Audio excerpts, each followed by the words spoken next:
Zafra. Today I'm going to show you how the washing machine is working.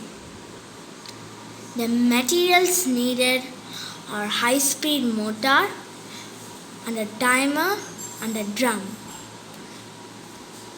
Now instead of cloths I'm putting some balloons inside.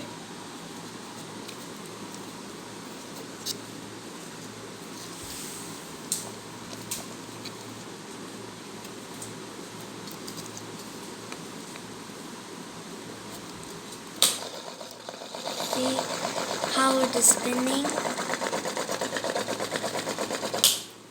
Thank you.